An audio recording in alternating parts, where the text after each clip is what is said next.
got a very minimal answer as to why the Creed brothers saved Cody Rhodes last week. Very simply, they're just fans. I like that. Just very easy, simple booking.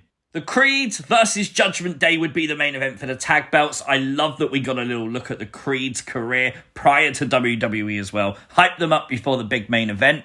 The main event itself was absolutely class. We'd actually see Ivy Nile overpower Rhea Ripley. That's something to take note of. But of course, 2 Brutus Balls later, it still wouldn't be enough, as Judgment Day were able to retain the tag gold. I thought the Creed brothers were going to win. This is things you might have missed for the last proper episode of Raw of the Year.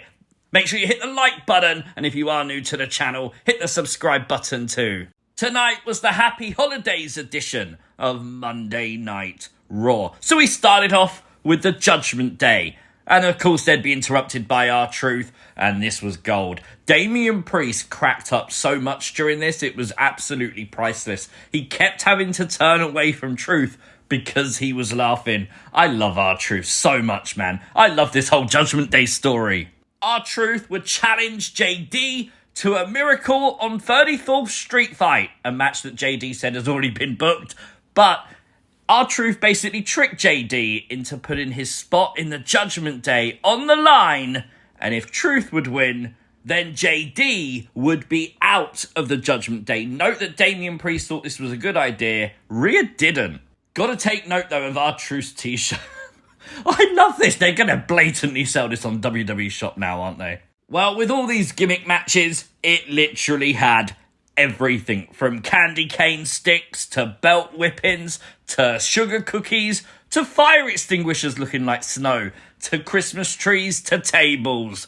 Oh, the tables. As both men were on the top rope and Dirty Dom looked on, JD went crashing through the table with R-Truth on top of him. No finishing move needed, just a simple slip through the table, and R-Truth won the match.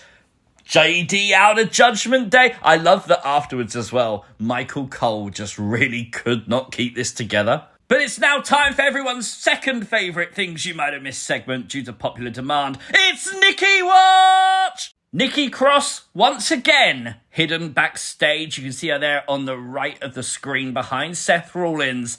Obviously, clearly, that means she wants the World Heavyweight title. Still, we have no idea what's going on with Nikki. Hopefully, January, February time, we can get some damn answers. I really do want to know. We'd then get Drew and Seth face-to-face 2 weeks before their world title match at day 1. Drew McIntyre coming out saying that Seth was a real leader for standing up to CM Punk. He would say that basically Becky Lynch is in the same position as him, traveling all over the world, not going home, not seeing family. This was really real for Drew McIntyre, talking about sick loved ones and not being there for them, and then not being there for a wedding because it's a big show and not letting the fans down. Like, this was passion from Drew McIntyre. The promo would take a massive turn, though.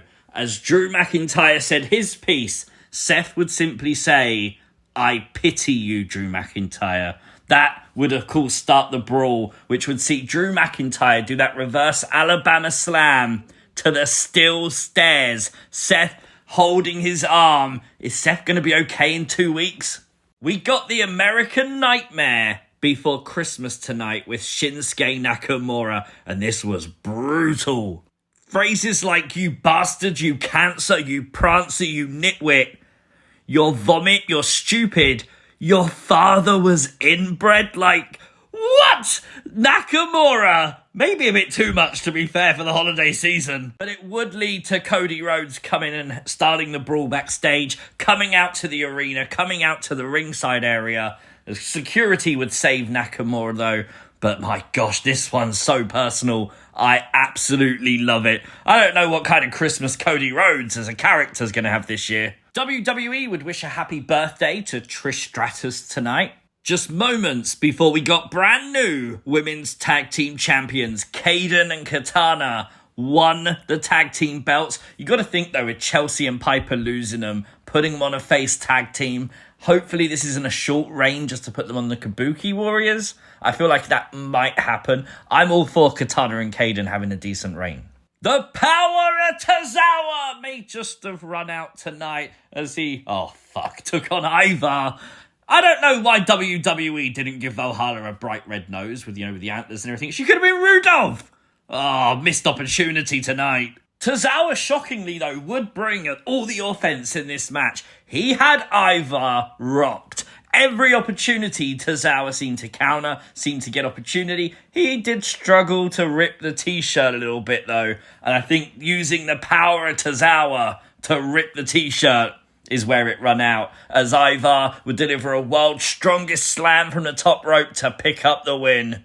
Poor Tozawa. While there was no CM Punk on Raw tonight, he was seen in the intro of Monday Night Raw. CM Punk officially added to that. I promise I will get round to adding him to things you might have missed eventually. Gunther versus The Miz. The rematch happened tonight for the IC title. Match of the night, easily. This match was all about Gunther punishing The Miz in so many freaking ways. I swear to God, it was brutal. Miz did get some big moments. The crowd reacted positively too. The skull-crushing finale from the top rope was beautiful. Every time Miz tried for the cover, Gunther would roll out of the way, out of the ring.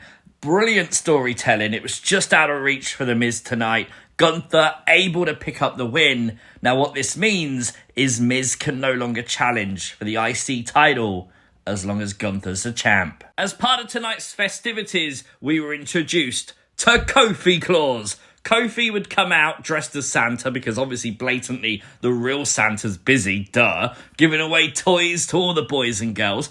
DIY got a Yeet t-shirt. Nice product placement there, WWE. Ludwig Kaiser would also get a lump of Michael Cole this year. He's been a really naughty boy to get that. But nonetheless, a lot of people did contact me because during this segment, you could see a QR code in the background. It's in a box, but guys, we've seen this a trillion times before. It was there when Bray came back. It's been there ever since. It just seems to be something the WWE used to scan the items on and off a truck. That's what I think it is. Katana and Kayden, they didn't get anything because they got everything they want with the women's tag belts. Michael Cole, well, he's been a naughty boy. He didn't get anything from Kofi Claus. It would be Imperium, though, beating up Santa, saved by Jey Uso. Jey coming down, saving Kofi, which I think was pretty cool. Obviously, the Usos, New Day, storied history there. Ludwig versus Jey Uso would go down for the penultimate main event, but it would be Kofi Claus making his way down to the ring, helping Jey Uso, making the save, allowing Jey to win. Throughout the match, Jey was wearing this new WWE Shop t-shirt, the BLURRED Yeet t-shirt. I love this. Making fun of the fact they had to blur it a few weeks ago on WWE TV. We'll find out that Drew and Seth won't be the only big match happening at day one, as Nia Jax takes on Becky Lynch for the first time ever. We got Natalya and Tegan versus Shayna and Zoe as they jockey for position for the women's tag titles. And Rhea Ripley versus Ivy Nile for the Women's World Championship. I'm all here for an Ivy Nile upset. Come on, Ivy! This show was seriously a lot of fun. I think there were some great moments to build for day one. So for me,